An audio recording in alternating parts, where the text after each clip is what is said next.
Hey, friend. I am glad that you are here with me this week to listen in on my conversation with Scott Walker.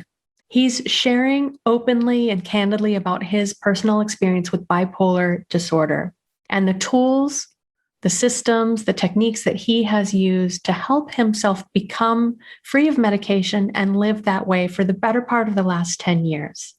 If you're new to energy work or energy medicine, this is a great episode to listen in on because we get into that as well as some other great topics. If you know someone who has bipolar disorder or you know someone who does, I hope that you will take this all in and share this with them and understand that while this is by no means a singular solution, there's always hope, there's always alternatives and opportunities for healing. I hope you find this helpful, and I'm glad you're here today.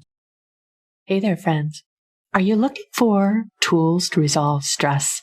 Reliable information to support your whole health, tips to help you motivate yourself and identify when motivation is fading before it happens, implementation, accountability, and someone to remind you to celebrate even the small successes, where you could find tools you can use and accountability in a community that cheers you on, where information about health trends and lifestyle is reliable and straightforward.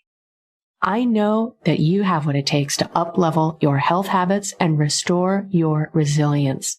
You just might need a boost to start building momentum.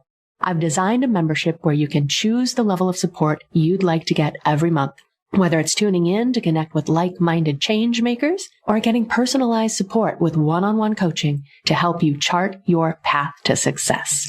Check out the link for the Velocity membership at happifiedlife.com. Special pre-launch pricing is now available for premium support, but you can jump in for free if you just want to test the waters.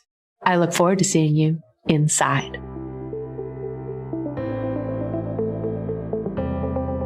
Living in a stressful world doesn't mean you have to give up on happiness. Instead, you can shift your perspective of stress and discover how to live your life in flow. Welcome to Happified. I'm your host, Susie Vine. Join me for inspiration and interviews with folks who are shining their light in the world in the areas of positive mindset, health, and wellness. I'm so happy to have you here. Welcome back. I am so excited to have you with us this week as I introduce you to Scott Walker, who has created some powerful programs arising from his own personal experience. So I'm really looking forward to sharing his insights and wisdom that he has gained along his own journey today. Scott Walker is a radically open-minded, curious, and conscious man who lovingly embraces holistic health. Clearly, you can see we're already aligned. His business, Tiaho, has three distinct areas of focus. The first is teaching and creating both group and individual experiences to connect with universal sphere. The second is supporting people diagnosed with bipolar disorder in consistently being mentally stable. Last and certainly not least, Scott leads mental health awareness events through Tiaho. So I'm so glad you're here with me. Thanks for making time. And every time I look at your background, I'm just brought to peace. So I love this space that you're creating for us here. Oh, thanks. Yeah, I'm grateful to be here, Susie. And just to give some context, it hides the cinder block wall. So that's but yeah, no, I love Right? it's just beautiful, calming background. And yeah, I'm really grateful to have it. It just goes to show like we can make little modifications to upgrade even the least inspiring space. Very true. Very, very true. I mean, yeah, it's the same as a lot of places that have murals in the towns and that sort of thing. You know, it'll be a blank wall and some artist makes a beautiful mural. Right? It's just about looking for those opportunities and making the most of them. For sure. So you're joining us from Canada near Banff. So I'm so happy to have you with us. And this the beauty of being able to meet online and cross these kind of distances. Very true. Yeah, we're fortunate to have this technology now to be able to do that. So tell us a little bit about your experience. I believe this was there's rarely light bulb moments and instant cures when it comes to the struggles that we have in feeling balanced and having a more positive outlook. And certainly, I think a lot of people may misunderstand what bipolar disorder means. So can you give us a kind of an idea of your own experience and what we might understand if we know somebody who's working with this? Sure. Yeah. Thanks for asking. So, obviously, like anyone who's had a major medical issue, I mean, my bipolar journey, I could probably talk about it for a couple days. But for your benefit and the listeners' benefit, I'll condense it as brief as I can. So, that being said, it's hard to not want to feel extremely confident, extremely energetic, and not have a lot of sleep, right? Like, it's hard to say no to that. And then things came to a head on New Year's Day, and I pulled my mom into a room at my aunt and uncle's, and I said to my mom, I said, "Hey, I've been acting strange the last week or so, and I know I have, and I have to get checked out medically here." So I checked myself into the local hospital. They then transferred me to a large hospital in Auckland, and sure enough, I was diagnosed with bipolar disorder. Because at that point, my brain was going nonstop and had been for give or take a week.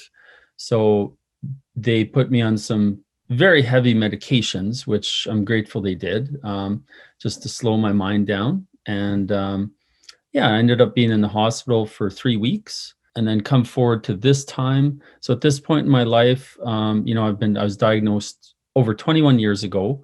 I've had 4 manic episodes. So that episode I described in New Zealand was a manic episode.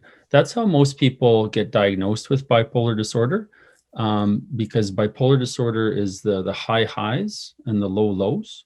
So if someone strictly has low lows, of course, that's very sad. That being said, that's depression, of course. But once you add in the high highs, then that's bipolar disorder. So in my case, I've had 4 manic episodes. And fortunately, in my case, the last one I had was December 2013. So, I'm putting the intention out there that that's the final one in my life. I don't know at this point, but I'm pretty confident that will be the last one that I've had. And I'm extremely fortunate that for over 10 years now, I'm med free. And that's with my doctor's support. And that's also with the support of the last psychiatrist I saw. That was in December 2013 when I had that fourth and ideally final manic episode. Yeah.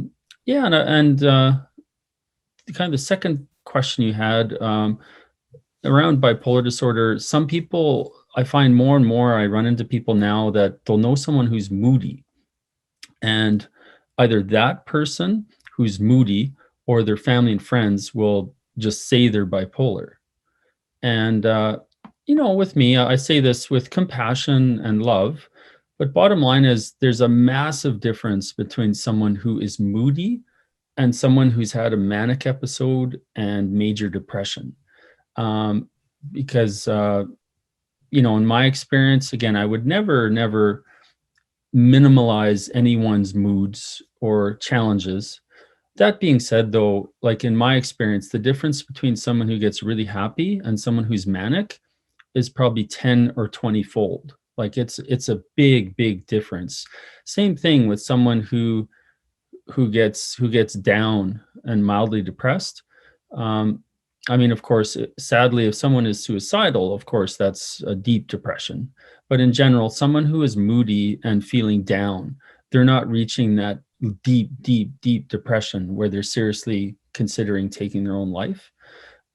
So that I feel will answer that second question you tied in with that.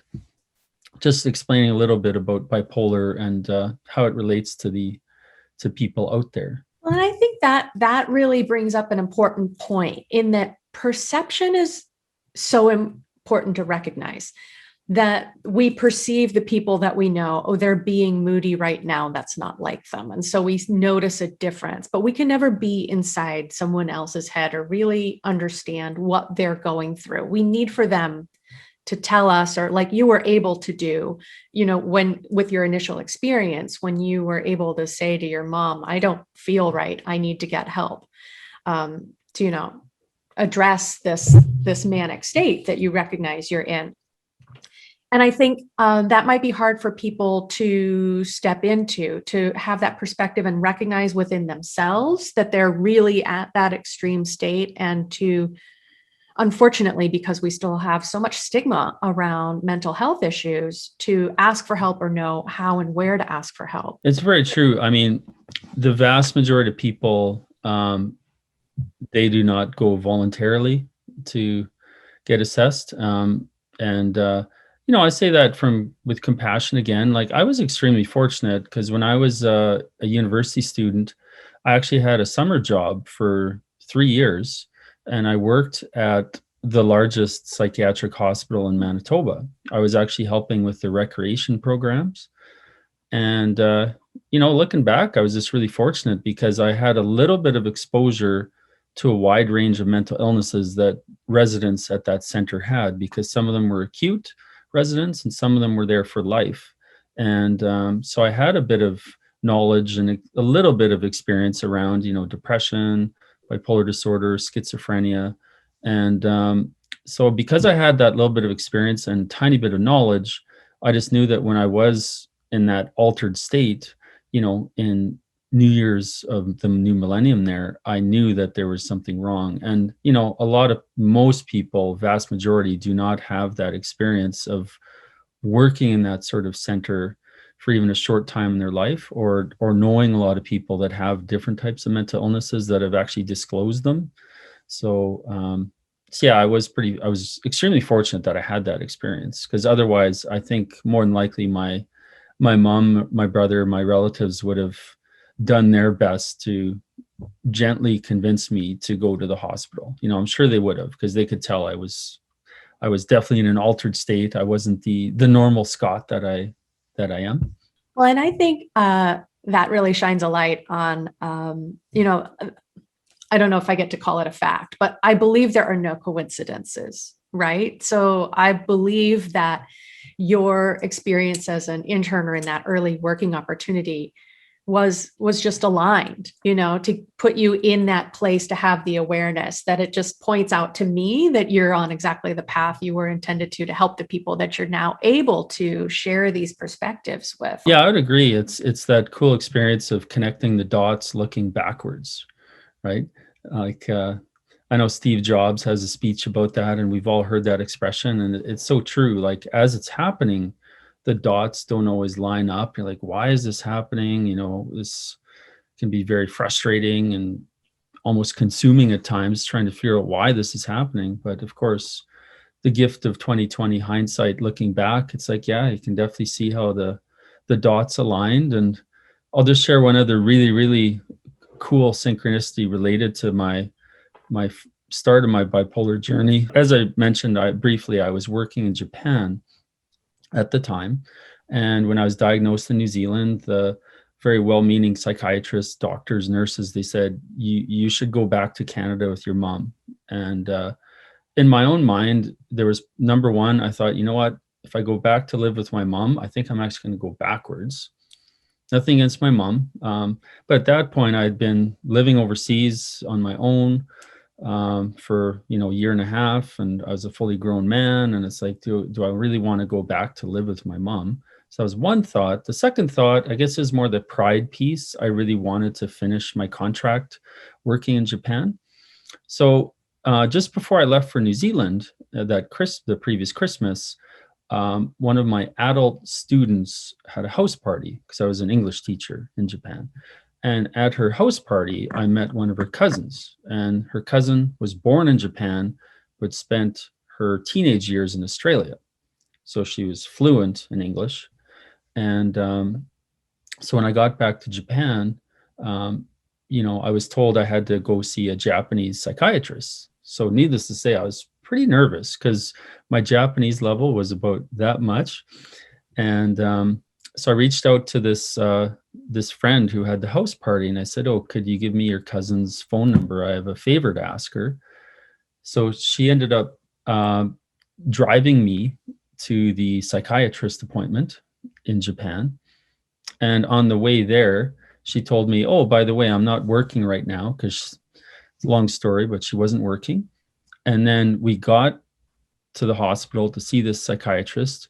He had interned in Boston, so he had amazing English. And then on the way back from this appointment, this friend of mine said to me, oh, by the way, I have bipolar disorder as well.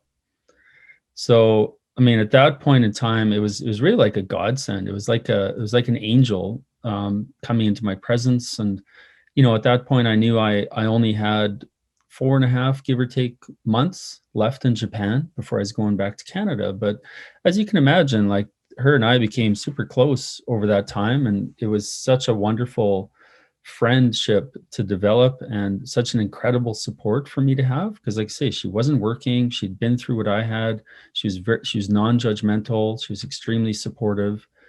And there again, like, who would have known when I met her at that house party that it would lead to that? Yes, I do think, your angels were at work all the way along the line on that one too.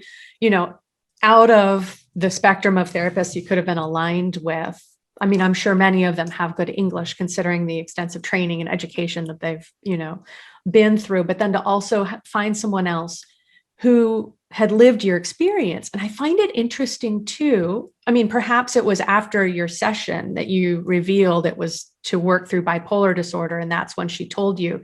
Or I'm curious if she was kind of reluctant to share that information. If 20 years ago, we were not forthcoming about these kinds of issues, and we still aren't.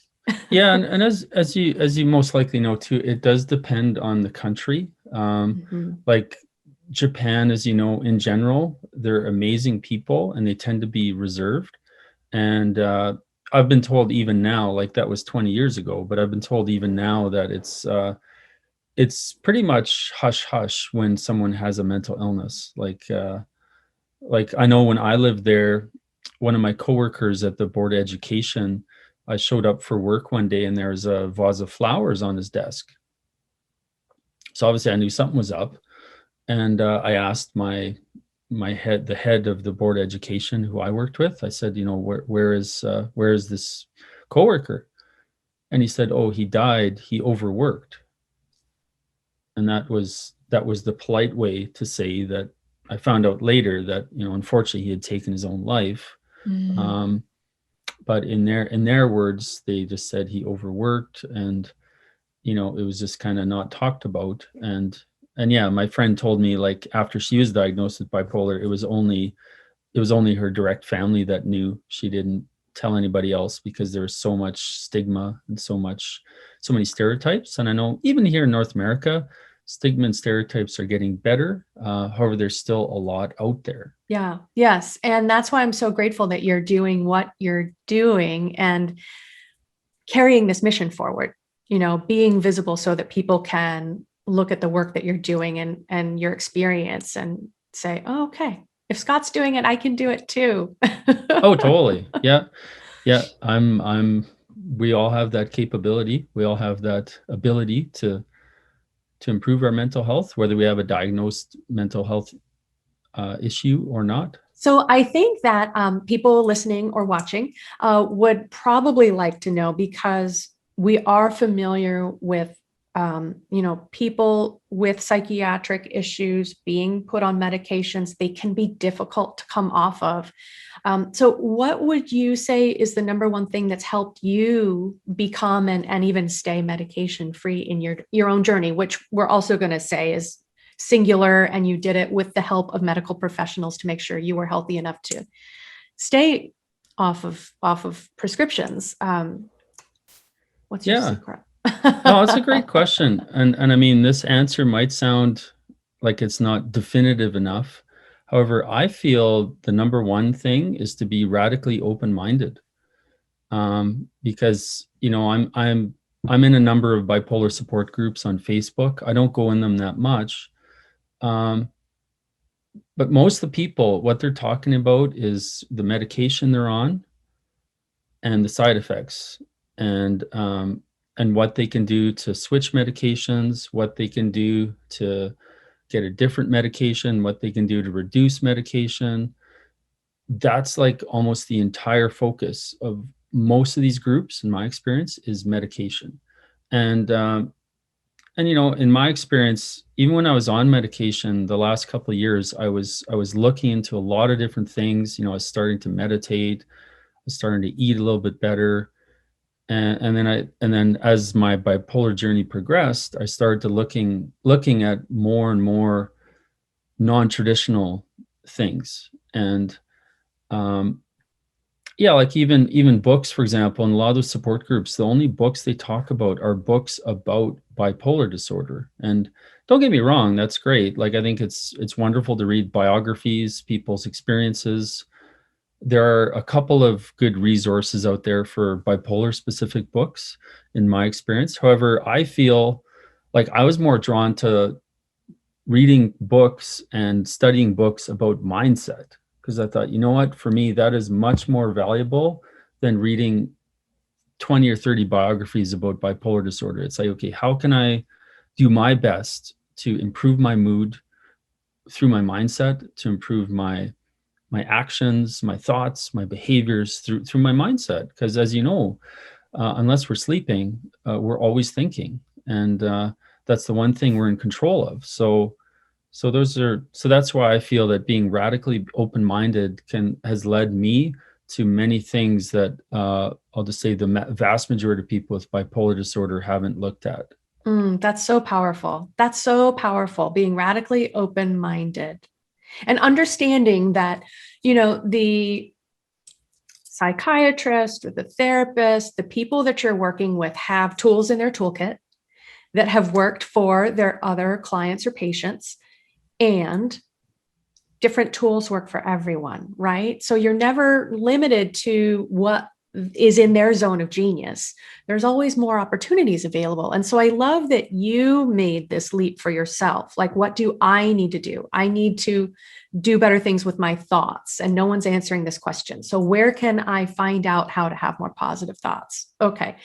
Let's dig into mindset, which is really, that's my happy place. I love the information that's coming out of positive psychology, and the fact that we can, through neuroplasticity, start to literally wire our brains to default to positive. Now, obviously, that's not in light of, chemical imbalances, which can happen because, as you mentioned, addressing your diet is supportive. We don't pay attention to the chemicals that we ingest, that we live with, and the ways that those can impact us. So there's influence that comes in from so many different areas.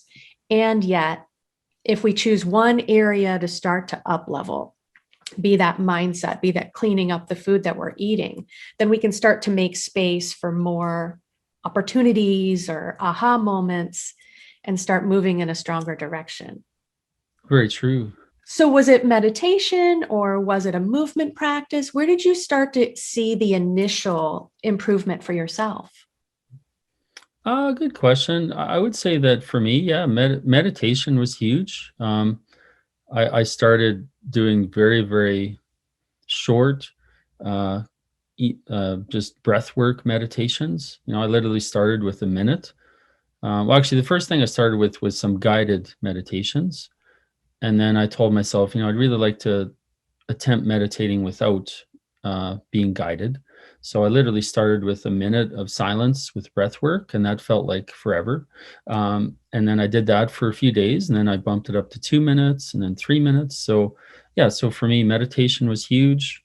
And as I already mentioned, diet for me was a big thing. I'm someone that used to, looking back, have quite a bit of simple carbohydrates as a breakfast, and I'd almost have some sort of refined sugar, like be it stirred yogurt or what have you, and just learned how non-ideal it is for I would say anyone, let alone someone with the illness that I live with, to have simple carbohydrates and some refined sugar first thing in the morning. Yeah, so those were I would say the first things. And then after a couple of years, then I started getting into more mindset. And then a little ways down the line, then I started getting into energy work.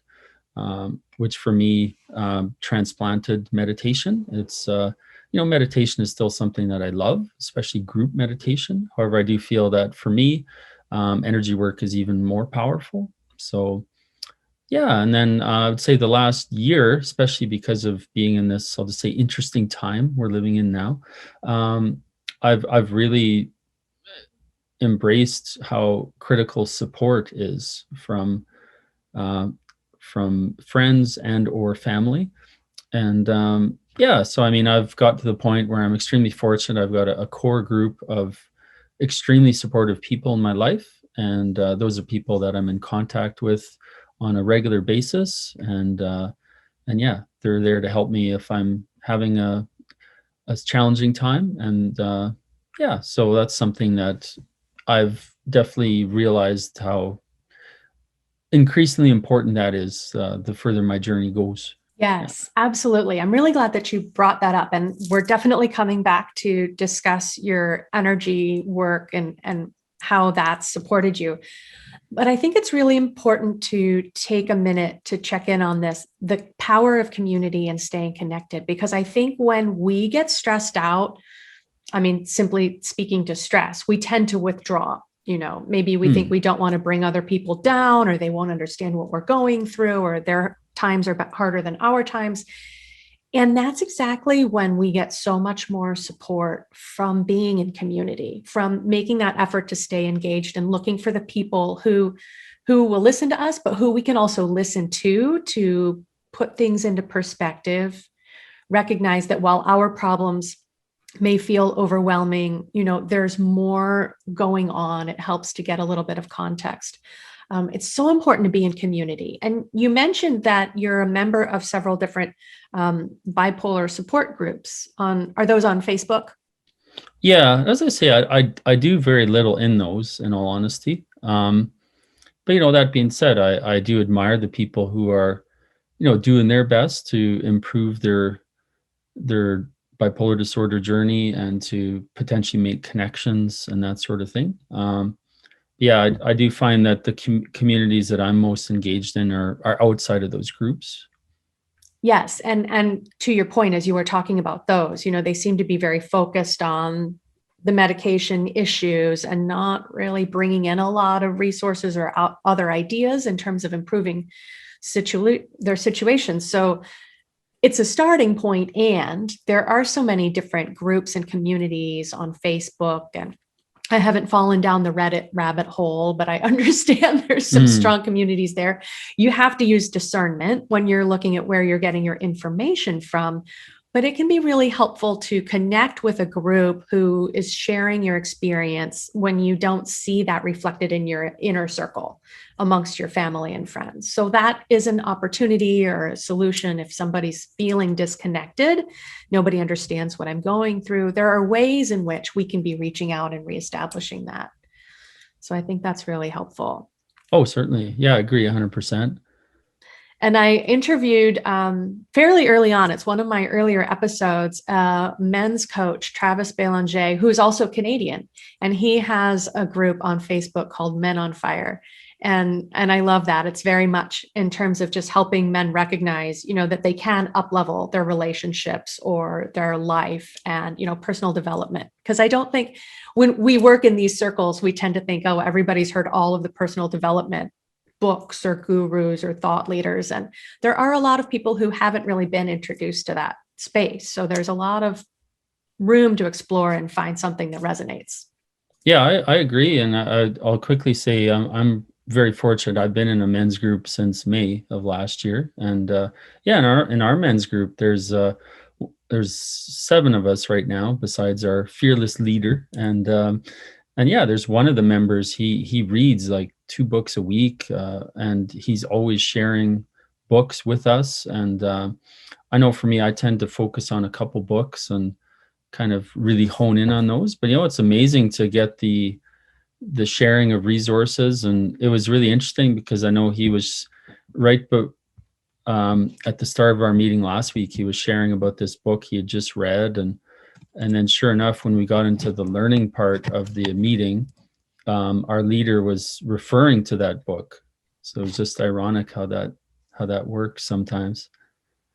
Signs start pointing you towards, oh, I guess I should pick that one up and take a look. Totally, exactly. Yeah. So thank you. Thank you for bringing up that point of community. When we don't find the community or the support that we need within our immediate circle, there are ways in which we can be connected. So I love to shine a light on that. And that's part of why I started my membership program, is to help build community around looking for ways to up level our lifestyle and habits, because we don't always see that right there at home. So it's good to find other ways and people to cheer you on as you're looking for your solutions. So Oh yeah, I agree 100%. It's yeah, I know I'm fortunate. Like I said, I'm in a few different communities right now, and yeah, it's always wonderful to both receive and give support in those communities when it's like-minded, aligned people. yes, yeah, absolutely. And so I'd like to go back to what you were talking about, energy work, energy medicine, and that sort of thing. So what modality did you find, or perhaps multiple, were most supportive for you? Yeah, great question. Here again, I could talk for a long time. I'll keep it as brief as I can. So my first experience with energy work was actually randomly. So it goes back to the dots again, or randomly meeting an Indigenous healer. I was working in downtown Calgary, corporate job. I was on a lunch break, and yeah, randomly met this man, and he asked me. He said, "Oh, do you consider yourself open-minded?" I said yes, and he's like, "Can I tell you something?" So he then told me about a dream I had had that I'd never told anybody about. So of course I was blown away, and over the course of a year, I had a number of sessions with him, and he helped me with many, many, many things. And that was, of course, all energy work. And then for a period of about 8 or 9 years, I had sessions with someone who is a massage therapist that blends coaching and Reiki. So I had, give or take, 100 sessions with him. So that was receiving Reiki. And then I guess about 5 or 6 years ago, I was at a business course and I met a couple, and they have a business that's all about energy work and um, different modalities that are channeled. So obviously very woo-woo stuff for some people. And yeah, and they were always talking about doing a sphere, and we got to do a sphere for this. And so I got curious, and I ended up having a session for Universal Sphere. And it was honestly, after that, it was one of the best sleeps I've ever had in my life. And I thought, okay, there's something here. So then I learned how to do Universal Sphere on my own, and that's it's known as a next generation energy modality, or modality energy tool. Yeah, and then over a year of using it for myself, it was so powerful that I decided to become an instructor. So yeah, and then I've had different types of energy work along the way.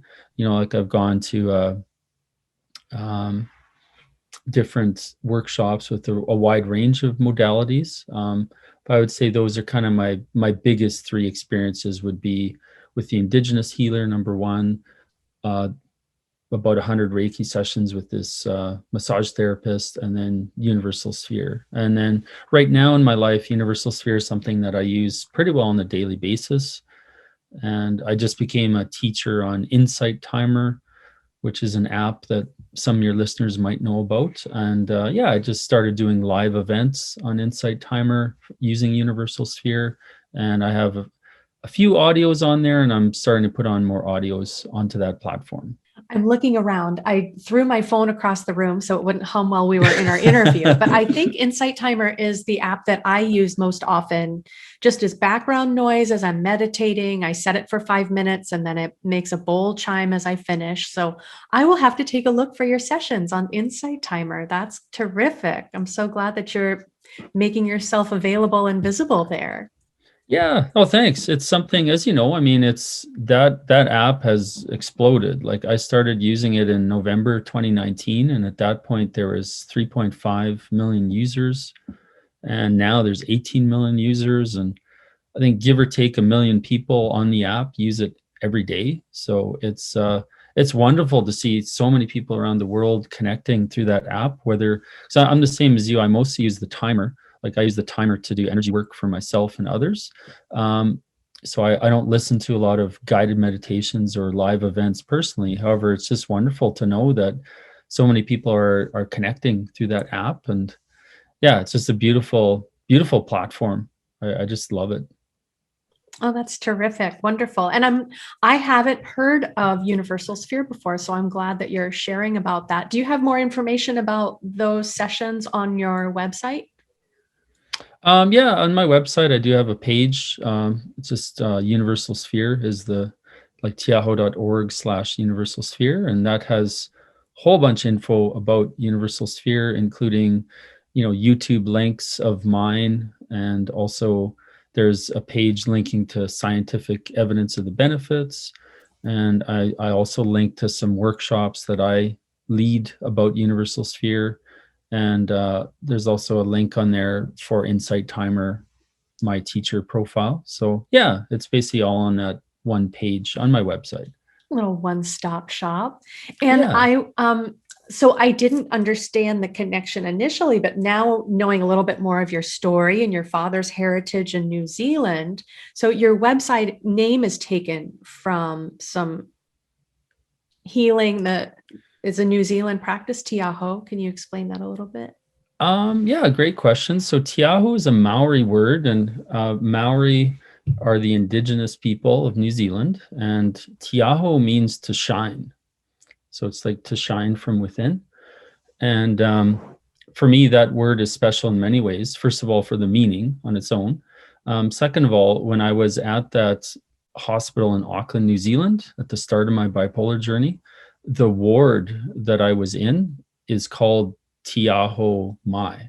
And when I was leaving that ward, I actually took a business card and looked up the meaning. So, yeah. And then, of course, for me, I'm a dual citizen of New Zealand because of my father. So, I feel a real resonance with New Zealand. And I do find as well that as I go along with my life journey, that I have more and more respect and curiosity for Indigenous people and Indigenous learnings. And so yeah, there's a number of meanings in there for Tiaho. And I know some people say to me, it's not a good name because it's not common and it's not easily pronounced for some, but I actually like the fact that it's a little bit different. And maybe that comes from me because my name, Scott Walker, I have such a common name. Maybe that's part of it, but I honestly love the fact that it's a very short name. It's very simple, yet it's got a lot of meaning. And yeah, it's for some people, they get curious just because they haven't even seen that word before. I love that. I love that, to shine. I think that's so perfect and appropriate. And again, just kind of illuminating that journey, looking back on the dots, and it all started in the Tiaho Mai Yeah. wing.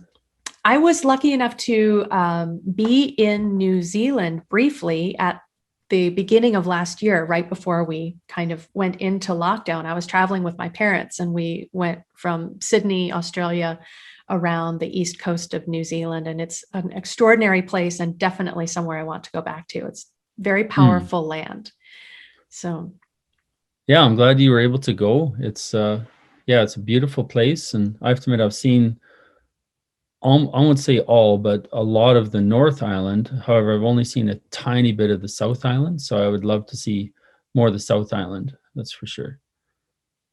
yes, and I think too it's really exciting, and I've mentioned before, I turned my attention to holistic health about 5 years ago, and that's when I really dug into the study of science, physiology, and it all just clicked like it never had before. When I was in my undergraduate 20 years ago, 20 plus, I got out of science as soon as I could. It just was not my jam.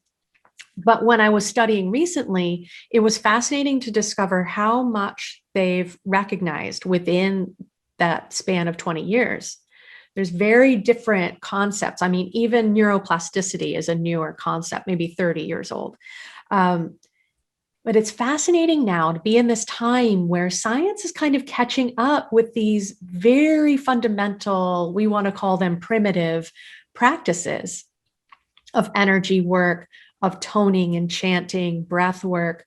All of this now is being borne out by the evidence that people have been holding back and waiting for, So I think it's a really exciting time to be in. I'm a Reiki practitioner myself. And so I think it's a beautiful modality. There are a lot of different variations as people take what works for them and then make it their own or add their own special skills, abilities, or insights. And I think if it's something that you're not familiar with, if you haven't worked with energy medicine or energy work before, and you have the opportunity, like your experience when someone asked if you were open-minded and shared the insight that they had into your own, really, I mean, that's an amazing experience to have a dream described to you. Totally. But I think that the opportunities come along at the right time. And so if an opportunity presents itself, I hope that if it's something unfamiliar to our audience, they might take that as, maybe a little sign, a signal it's worth considering, because there's some powerful shifts that can happen. I agree 100%. Like, you most likely know this, but there's more and more hospitals, especially in the US, that are using Reiki in the hospital, which I think is incredible. And I don't know the book, but I know I'm aware of a book that is all about scientific studies that have been used showing that what Reiki does and the effects of Reiki. And yeah, there's more and more people realizing that, this woo-woo stuff actually has tangible health benefits and mental health benefits. And I'll just quickly share that for me, like one of the main things that I do when I start to feel down and in a mild depression is I will do energy work for somebody else. Because as your listeners might know from their experience, typically, well, to say, speaking for me, when I'm in a mildly depressed state, everything is about me, me, me. My life sucks. I suck. I'm not thinking about other people. So by doing energy work for somebody else, number one, it gets me out of my head. Number two, I know that whether that person feels or experiences anything or not, they're receiving that energy. So that's one of the ways how I use energy work with my mental health. And yeah, I just find, I don't know about you, but I find more and more there's so many people I'm meeting that are curious about energy work or do energy work or have received energy work. Like even 2 months ago, I have an older car, and I knew that I had to get a new battery for quite a while. And sure enough, I went to start it one day, car didn't start. So I have a really good local shop here, and they're very honest, and they're very, very considerate of my car and my budgetary needs for my car. So I'm not going to spend a lot on an older car, right?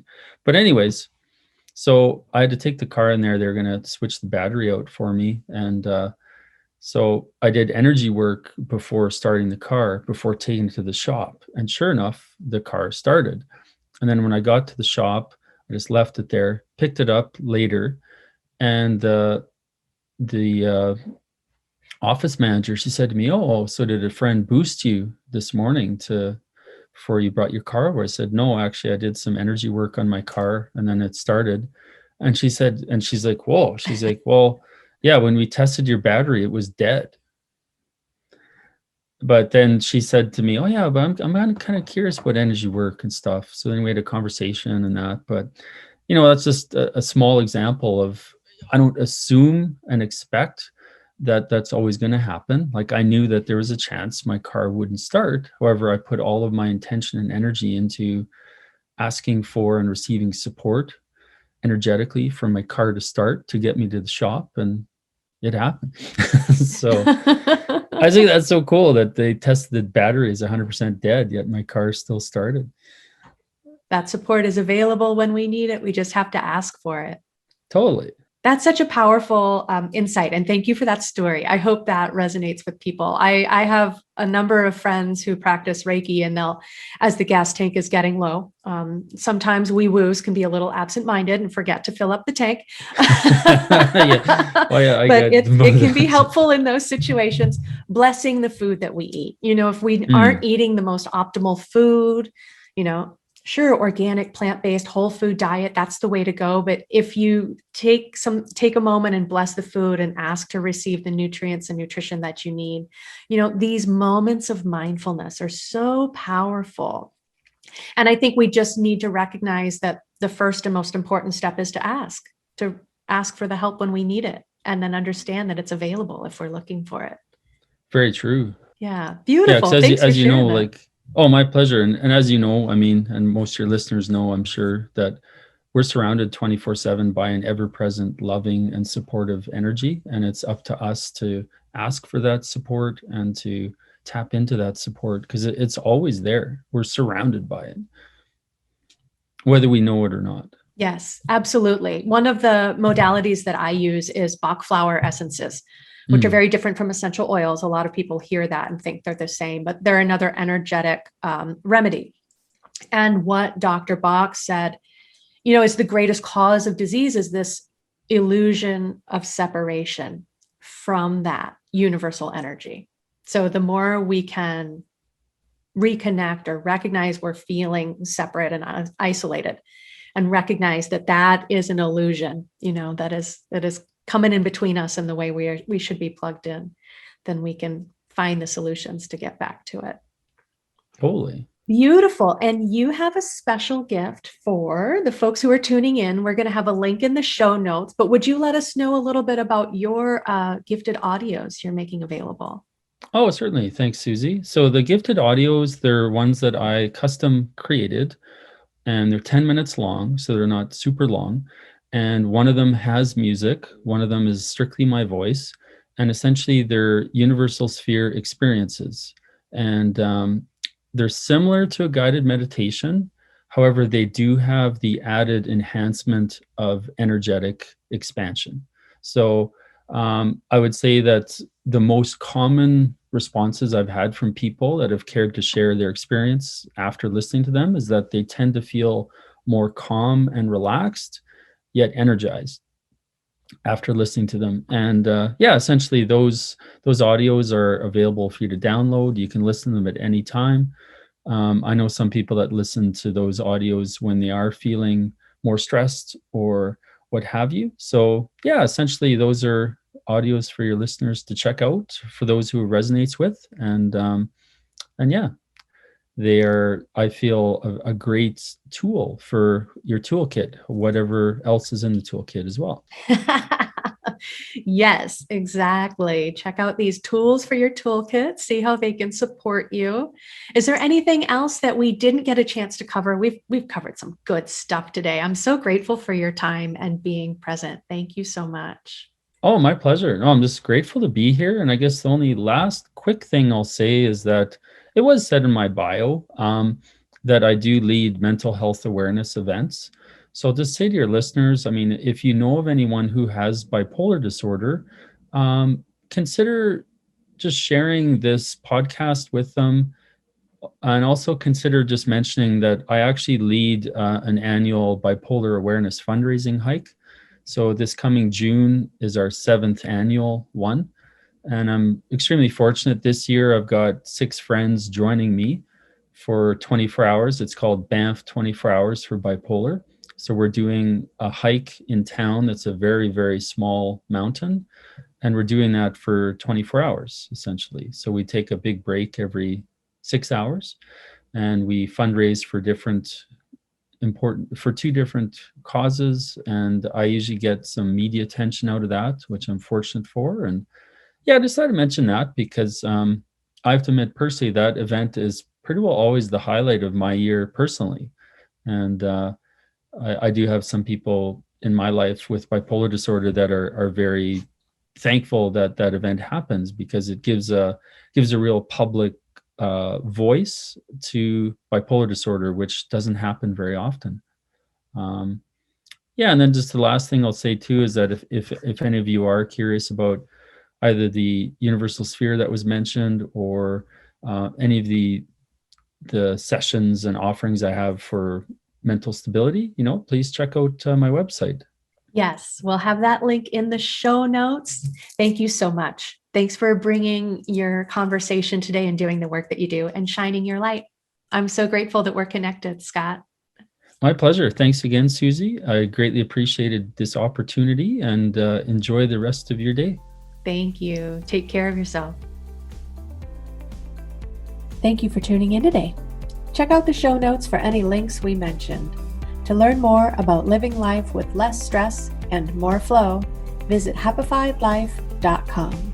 And if you found value in today's episode, make sure you subscribe to catch the next one and leave a review to help fellow pod surfers find Happified. Until next time, keep on shining.